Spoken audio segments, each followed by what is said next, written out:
कांग्रेस के राज्यसभा सांसद प्रमोद तिवारी हमारे साथ बात करने के लिए मौजूद हैं। प्रमोद जी, कल हमने देखा, कल देर रात को प्रधानमंत्री मोदी ने इंस्टाग्राम के माध्यम से एक बार फिर जो है वो जेनजी से मुखातिब हुआ और उन्होंने ये कहा है कि जिस तरीके की गालियां जंतर मंतर पर उन्हें दी गई, उनकी मां को दी गई, वो माफ करना चाहते हैं ऐसे छात्रों को, स्टूडेंट्स को। ये भारत देश है, महान देश, जहां हिमालय से निकलकर गंगा महासागर की ओर जाती है।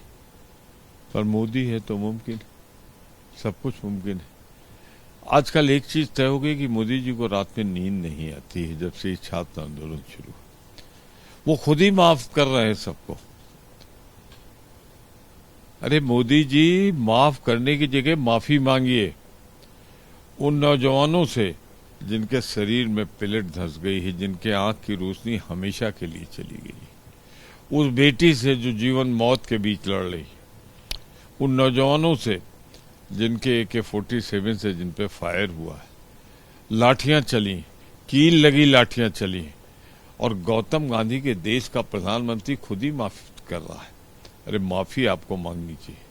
जहां तक गालियों की बात है, उस समय कांग्रेस देश की सबसे बड़ी पार्टी थी, दुनिया की सबसे बड़ी पार्टी थी। उसके सर्वोच्च नेता को जिन जिन शब्दों से आपने नवाजा है, वो गालियां हमारे कान में शीशे की तरह तैरती हैं। तो माफी मांगना है तो उस शख्सियत से मांगिए, शायद वो माफ कर दें। और उल्टी गंगा बहा रहे। अरे माफी एक बार नहीं, 1000 बार इन नौजवानों से आपको मांगनी पड़ेगी। आज मांगे या कल, ये आपको तय करना है। प्रमोद जी, लेकिन जिस तरीके की भाषा का इस्तेमाल जंतर मंतर प्रदर्शन के दौरान देखने को मिला, कई सारे वीडियो सोशल मीडिया पर वायरल हैं, और प्रधानमंत्री हो या फिर और भी बाकी चीज़ें जो है वो वहाँ पर कही गई, लेकिन ये किसी भी सभ्य समाज में इस तरीके की गाली, इसकी ये निंदनीय है, इसकी निंदा तो करनी चाहिए ना।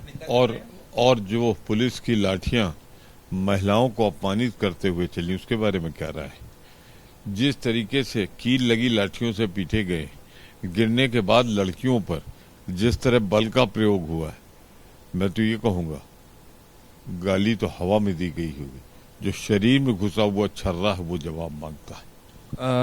कल आप संसद भवन परिसर में हमने देखा, पप्पू यादव जो कि निर्दलीय सांसद हैं, उन्होंने एक भगवा रंग जो है वो पहन करके उन्होंने जिस तरीके से किया, उसको लेकर के एक FIR भी जो है वो दर्ज हो गई है दिल्ली में, और कई सारे बातें की जा रही हैं कि इस तरीके की सनातन धर्म का अपमान करने का। मैं एक सीधी सी बात है, इसमें सनातन धर्म का अपमान कहाँ से हो गया? ये सच्चाई है कि चंदा चोरी हुई है, ये मुद्दा सदन में उठ चुका है। और एक शब्द है, याद कर लीजिए, मॉक पार्लियामेंट, मॉक ड्रिल, ये सब होता है। तो अगर उसके प्रकटीकरण के लिए संसद में उस जगह पर जहां धरना प्रदर्शन होता है, अगर वहां मॉक प्रदर्शन हुआ तो उसके खिलाफ FIR कैसी? ये तो हकीकत है कि मोदी जी के बनाए ट्रस्ट में कई करोड़ का घोटाला और घपला। एक आखिरी सवाल, कुलगाम में गैर कश्मीरियों के ऊपर हमला हुआ है, एक की मौत हो गई है और कई घायल। कुलगाम पहलगाम की पुनरावृत्ति। पहलगाम में जाति धर्म पूछ के मारा गया था। यहाँ कहाँ के रहने वाले हो, किस जात के हो, ये पूछ के मारा गया है। कहाँ हैं देश के गृह मंत्री और प्रधानमंत्री जिन्होंने कहा था अमन है, चैन है, जब से 370 हटा है? कहाँ है वहां का प्रशासन?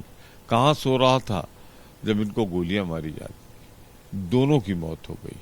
मैं ये कहूंगा कश्मीर में सुधार की गुंजाइश जरूरत है। फालतू वायदे तो कर दिए केंद्र सरकार ने, पूरा नहीं कर पाई। शुक्रिया बात करने के लिए। कैमरा पर्सन प्रवीण दीक्षित के साथ अहमद बिलाल, ABP न्यूज, दिल्ली।